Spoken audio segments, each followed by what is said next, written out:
निमित्ताने या ठिकाणी माझ्या समेत उपस्थित असलेल्या या लखमापूर शहरातील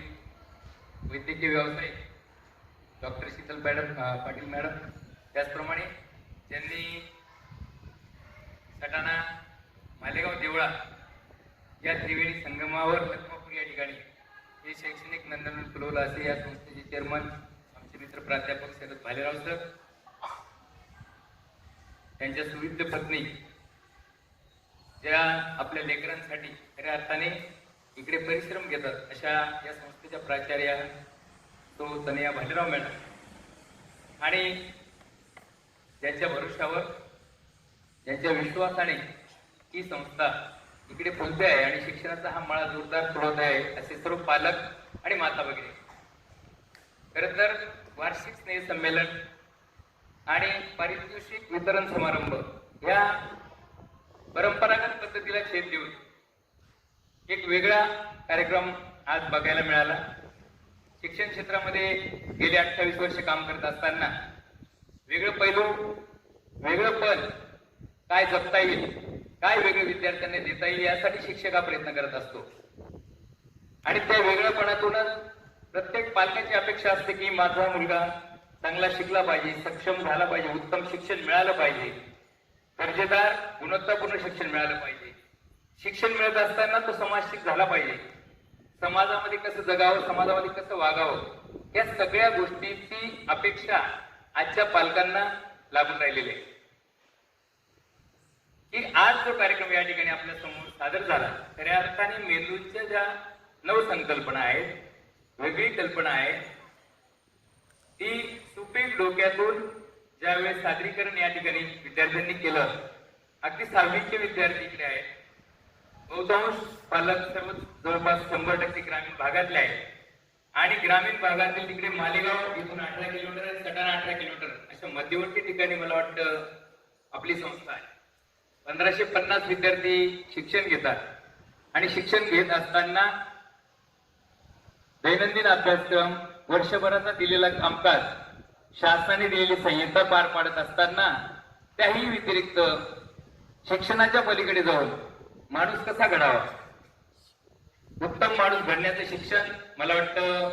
या इन्स्टिट्यूट मध्ये दिलं जात आहे. त्याचाच परिपाक गेल्या 1.5 तासाच्या या सादरीकरणाच्या माध्यमातून ज्या ज्या टीमने 6 परफॉर्मन्स इकडे दिले, ते आज जगण्याच्या दृष्टिकोनातून संस्कारक्षम माणूस घडत असताना ते गरजेचं आहे. मला वाटतं वाचन आपण सर्वच करतो, वाचन करत असताना आपला विद्यार्थी किती वाचन करतो आहे, अभ्यासक्रमाच्या व्यतिरिक्त अतिरिक्त वाचन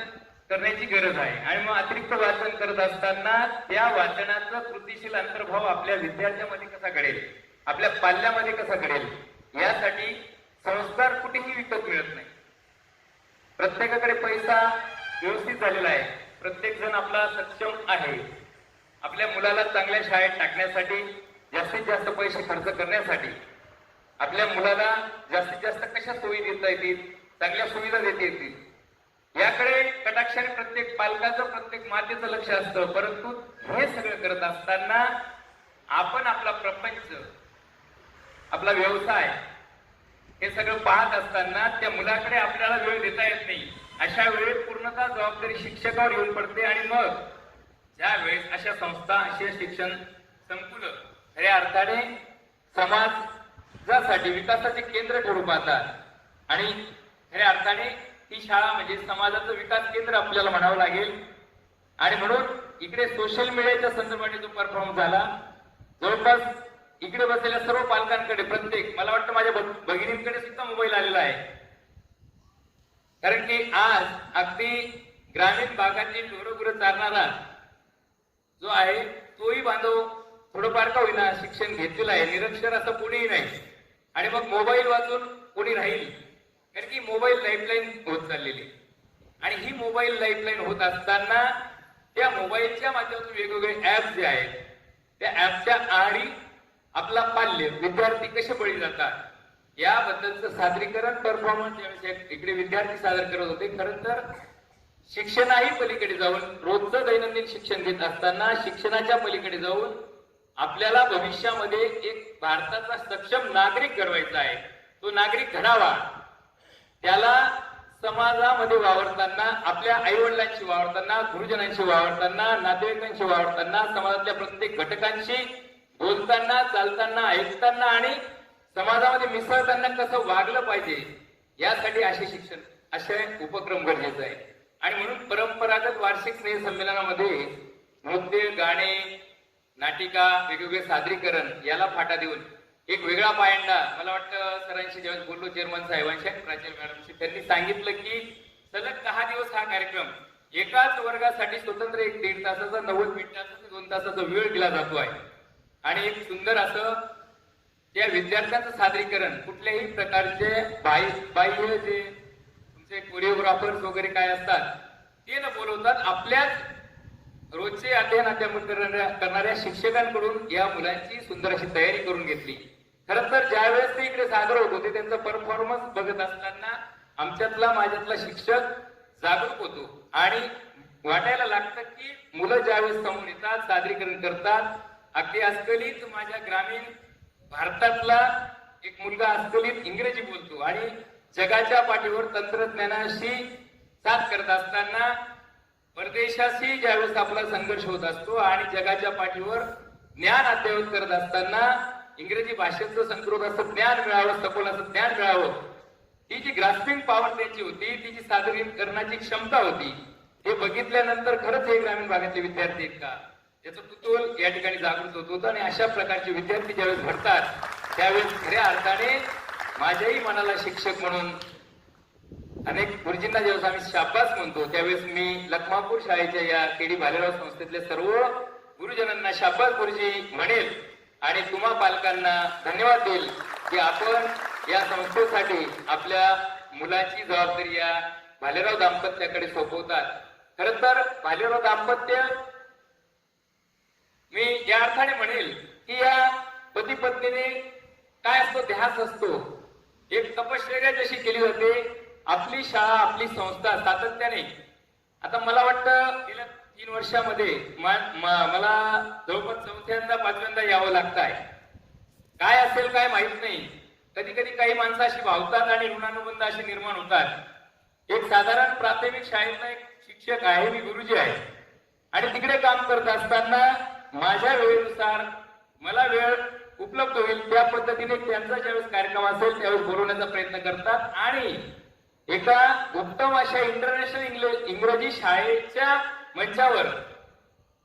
ग्रामीण भागातला प्राथमिक शाळेतला शिक्षक ज्यावेळेस बोलतो त्यावेळेस खऱ्या अर्थाने समृद्ध भारत होत असताना केडी भालेराव इंटरनॅशनल स्कूलमध्ये शिकणारे विद्यार्थी भविष्यामध्ये, कारण की या शाळेचा गेल्या 3 वर्षातला निकालही ऐकायला मिळाला, बघायला मिळाला नव्हे, तर या विद्यार्थ्यांचं कोड कौतुकही माझ्या हस्ते बऱ्याचदा झालं. 100% निकालाची समृद्ध परंपरा आहे आणि कुठल्याही बाह्य निकालाशिवाय आपण आपली शाळा आणि आपले उपक्रम एक बांधिलकी, कुठेही फ्लॅशबॅक जास्तीची प्रसिद्ध न करता, कुठे कुठे काही ठिकाणी फक्त दाखवलं जातं पण कृतीशीलता नसते. मला त्याचे भावना ते मी सांगतोय की इकडे ज्यावेळेस मुलं फेसबुक, व्हॉट्सअप, ट्विटर, इंस्टाग्राम जे काही ऍप्स आहेत त्या ऍपचे दुष्परिणाम आपण पण सगळे वापरतो आणि समाजामध्ये अतिशय उच्च शिक्षित जे लोक आहेत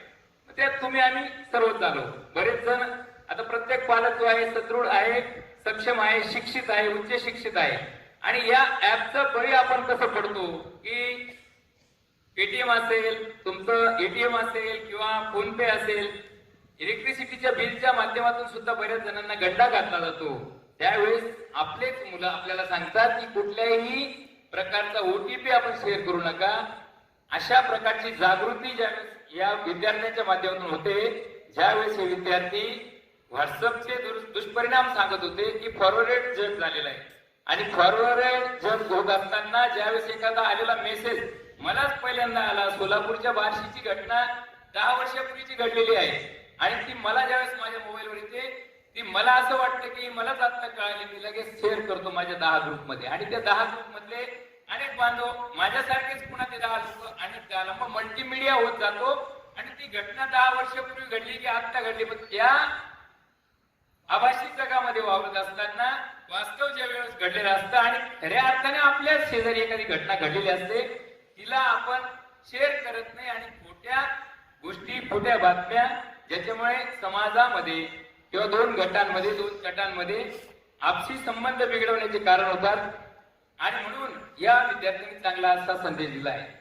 इकडे इमोजी जे आपण ते चिन्ह असतात व्हॉट्सअपचे त्या संदर्भाने मोटिवेशन जर विचार केला इमोशनल भूमिका जी आहे भावनिक जग झालेलं आहे. आपल्याला सतत दुसऱ्याकडून अपेक्षा असते याने माझं कौतुक केलं पाहिजे, याने मला शाबासकी दिली पाहिजे, याने मला प्रोत्साहित केलं पाहिजे. परंतु कोणाच्या अपेक्षेशिवाय ज्यावेळेस काम